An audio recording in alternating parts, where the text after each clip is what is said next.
اور ریکوائرمنٹ ایسی ہو تو پھر وہاں جذبات کا بھی لانا ضروری ہو جاتا ہے. زیادہ سے زیادہ تیز کتنی رفتار پر گاڑی چلائی؟ 200 210 220 پہ اتنے بھی چلائی. کیا کبھی حادثہ ہوتے ہوتے بچ گئے؟ ایک دفعہ ہم ریس کر رہے تھے تو گاڑی کے بریک فیل ہو گئے, تو پھر میرا جو کو ڈرائیور تھا اس نے بولا کمال بھائی گاڑی کھڑی کر دیتے ہیں, تو ہم نے کھڑی کر دی اور ریس آپ سمجھیں کہ ابھی آدھے گھنٹے کا سفر اور باقی ہے. میں نے کہا یار ایسے کرتے کہ بغیر بریک کے آہستہ آہستہ چلا لیتے, تو میں ضد پہ تھوڑا سا آ گیا اور میں نے گاڑی بغیر بریک کے تھوڑی چلا لی. اور پھر ایک ٹرننگ آ رہی تھی تو وہاں جب ظاہری بات بریک تو تھے نہیں, تو کوشش کی بریک دبانے کی لیکن وہ لیٹ تھا, تو وہاں گاڑی تھوڑی نکلی اور ایک ڈچ نما تھا تو اس میں جا کے تھوڑی سی لگ گئی. تو یہ ایک حادثہ پیش آیا تھا. کبھی کسی ریلی میں پہلی پوزیشن بھی حاصل کی ہے؟ جی الحمدللہ, میں چولستان میں اپنی کیٹیگری میں بھی آ چکا ہوں, جھل مکسی میں بھی آ چکا ہوں, گوادر میں بھی ایک دفعہ پوزیشن لی تھی, اسی طرح ڈھیرکی میں ایک دفعہ ہوا تھا. الحمدللہ لیے ہیں اپنے, کیونکہ ہمارے ڈفرینٹ کیٹیگریز ہیں A B C D. A category ہماری وہ ہے جو 3000 سی سی سے اوپر کی ہے, پھر بی کیٹیگری جس میں ہم ہیں اس میں یہ تقریباً 3000 کے اندر کی کیٹیگری ہے, پھر اسی طرح نیچے آتی ہے. کہتے ہیں جو خود اچھے ڈرائیور ہوتے ہیں وہ ٹیم کو ساتھ نہیں چلا پاتے, کیا یہ درست ہے؟ ویسے اس بات میں کسی حد تک صداقت بھی ہے, لیکن اگر آپ کو میں نے دیکھا جی اگر اچھا ڈرائیور مل جائے نا, ہاں دونوں اچھے ڈرائیور ہوں, ہاں پھر سیمیٹری اچھی بنتی ہے. ہاں. سیاسی انداز میں یہ ہے کہ ٹیم ورک بنانی پڑتی ہے. کبھی کبھی اپنے بہت ساری چیزیں جو آپ فیل کرتے ہیں کہ آپ ایکسل کرتے ہیں اس میں, لیکن آپ کو ڈیلیگیٹ کرنی پڑتی ہیں. اور پاکستان کی سیاست میں جو سب سے بڑا فقدان اسی بات کا رہا ہے کہ ہم نے موروثی سیاست کو بس گھرانوں تک رکھا, سارے گورونی اپنے بچوں کو سکھائے. اور آپ کو سکھائے گئے ہیں گور؟ نہیں جی, میں الحمدللہ وہ جو دوسرے پیچ داؤ کی چیزیں ہیں کوشش عموماً ہوتی ہے کہ ان سے دور رہا جائے اور سادی سیاست کی جائے. کبھی کبھی سادگی کی سیاست میں نے دیکھا ہے بہت بڑے منصوبہ سازی سیاست سے زیادہ آگے نکل جاتی ہے. خان صاحب بھی بڑے سادے آدمی ہیں, لیکن آج ملک کے وزیر اعظم بھی, اور بڑا کامیاب دورہ کر کے امریکہ کا بھی آئے. آپ نے مبارکباد دی ہے؟ جی میں نے مبارکباد دی, اور میں نے ان کو ایک بات ضرور کی, میں نے کہا خان صاحب آپ کو جس نے بھی مشورہ دیا کہ آپ پاکستانی کمیونٹی کے ساتھ جلسہ کر کے پھر ٹرمپ کو ملیں, یہ بڑا اچھا مشورہ ہے. گھر واپس آئے, وزیر اعلیٰ ہاؤس میں واقع مسجد میں نماز ادا کی.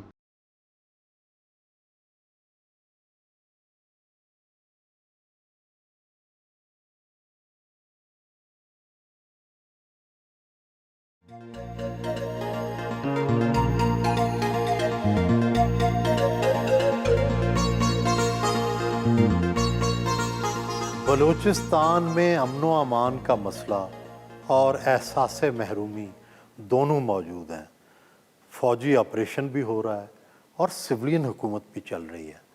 حالات کب تک ٹھیک ہوں گے؟ میں سمجھتا ہوں کہ اس پہ ایک بہت بڑی قربانی دی گئی سب کی طرف سے. سب سے پہلی سویلینز, لا انفورسنگ ادارے, بلوچستان کے لوگ.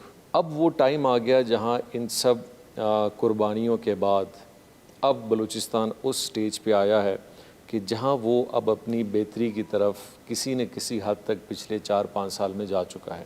آپریشن میں اس کو نام نہیں دوں گا کیونکہ گورنمنٹ, ملٹری ادارے, لا انفورسنگ ادارے, پولیس کے ادارے, لیویز, ہم سب مل کے کسی نہ کسی ایسے ٹرائکا کا حصہ اس پورے میٹر میں ہیں کہ ہم ایک دوسرے کی سپورٹ کی ضرورت ہر لحاظ سے پڑتی ہے.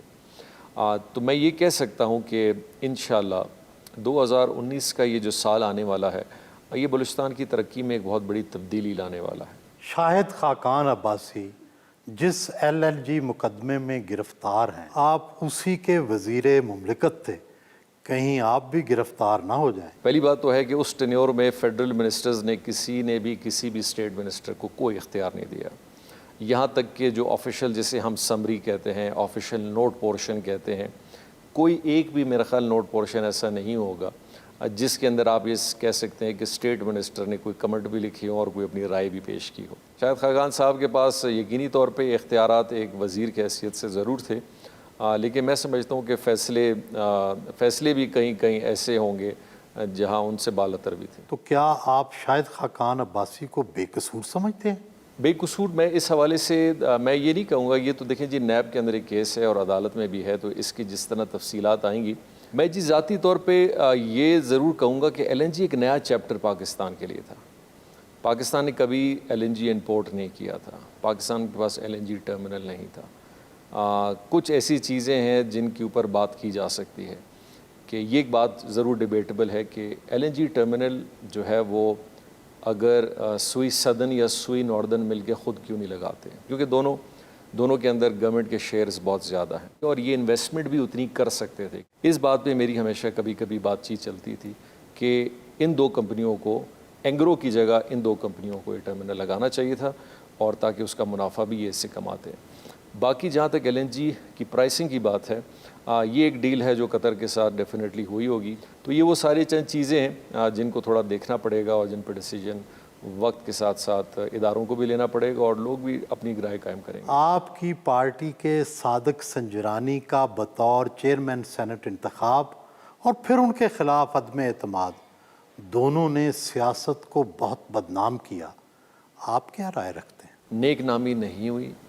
نیک نامی اس لیے نہیں ہوئی کہ ہم سینٹ کے اندر ایک ایسا ماحول پیدا کیا گیا, چاہے وہ پارٹیز کی طرف سے ہو, کینڈیڈیٹس کی طرف سے ہو, کہ ہم نے اس کو ایک سیاسی کانسٹیٹیونسی کا میدان بنا لیا.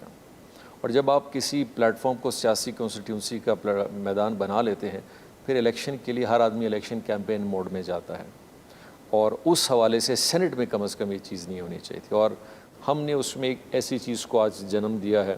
شاید یہ ہاؤس ان چیزوں کو جب سوچے گی, اس پورے مرحلے کو اپنی پارٹیز کے حوالے سے بھی سوچے گی, تو ان کو اچھا محسوس نہیں ہوگا. جہاں تک اپوزیشن کے ساتھ بھی ہماری بات چیت کبھی شبلی فراز اور آپ گئے تھے مولانا فضل الرحمان سے ملنے, عمران خان صاحب سے پوچھ کے گھر گئے تھے؟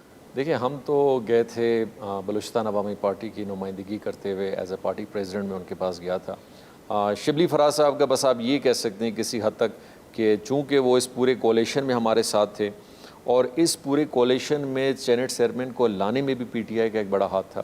ان کے ممبرز نے ہمارا ساتھ دیا, تو پی ٹی آئی کے ممبروں کی وجہ سے ہمارے چیئرمین آئے تھے, اور مانڈوی والا صاحب بھی اسی وجوہات کی وجہ سے ڈپٹی چیئرمین آئے تھے, اور لہٰذا ان وجوہات کی وجہ سے ہم لے گئے. تو اب پارٹی لیڈرشپ سے ڈیفینیٹلی انہوں نے کنسلٹیشن کی ہوگی کہ وہ ہمارے ساتھ وہاں موجود تھے. مولانا فضل الرحمان نے آپ کی بات نہیں مانی؟ مولانا صاحب کے پاس جب میں گیا تو جی ہم نے جب بات شروع کی, پہلے تو انہوں نے بڑی اپریشیٹ کیا کہ ہم ان کے پاس آئے. مولانا صاحب نے کہا کہ آپ لوگوں نے سیاسی روایتوں کو قائم رکھ کے جو ہمارے پاس آئے, ہم اس کو اپریشیٹ کرتے ہیں. اور جہاں تک ہماری سفارش اور ہماری ریکویسٹ کی بات تھی, تو ہم نے ان پہ یہی بات رکھی کہ یہ سارا ماحول سینٹ آف پاکستان کو ان چیزوں کی طرف لے جائے گا جہاں سینٹ نے کبھی اس ٹائپ کی ایکسپیرینس نہیں ہوا. 1.5 سال کا عرصہ گزر چکا ہے, 1.5 سال کا ٹائم اور رہتا ہے. میرے خیال سے اگر اس کے بعد اپوزیشن جوائنٹلی اپنا جو بھی ایک الیکشن کا میکینزم ہے وہ بھی کر سکتی ہے, لیکن یہ قبل از وقت ہے. اور صادق سنجرانی صاحب کے حوالے سے بڑا عجیب انوکھا ایک ہے کہ کسی کا ان پہ اعتراض بھی نہیں ہے, بلکہ مزے کی بات تھی جب وہ بیٹھے بھی تھے, کہتے ہاں بڑی عجیب بات ہے, میرے بھائی بھی اس کی بڑی سفارش کرتے. تو میں نے کہا کہ پھر اس کا مطلب ہے کہ صادق سنجرانی صاحب ہاؤس کو بڑے اچھے انداز میں چلا رہے ہیں. حالانکہ باہر جب ہم آئے تو پھر انہوں نے اس بات کو بڑے دو ٹوک انداز میں یوں بیان کیا کہ یہ فیصلہ جو ہے یہ ہماری کمیٹی کرے گی. لیکن کوئٹہ کے اندر جلسے میں پھر انہوں نے اس کو این آر او کی شکل دے دی کہ عمران خان صاحب اور صادق سنجرانی صاحب این آر او مجھ سے لینے آئے تھے. تو پھر مجھے موقع ملا, میں نے اسلام آباد میں کہا کہ جی ان کے پاس تو میں گیا تھا, اب اس کو اپنے این آر او کا نام میری طرف سے دیں یا ایک سیاسی جسچر کا نام ان کے ہی الفاظوں سے دیں کہ انہوں نے کہا تھا کہ آپ نے بڑا اچھا کیا کہ ہمارے پاس آئے, اور یہ چیز اس سیاست میں یہ گنجائش بات چیت کی ہمیشہ ہونی چاہیے. تو میں سمجھتا ہوں کہ اس میں جو سٹیپ انہوں نے لینا تھا بعد میں ڈیفینیٹلی انہوں نے لیا. مخلوط حکومت کانٹوں پر چلنے کے مترادف ہوتی ہے. یار محمد رند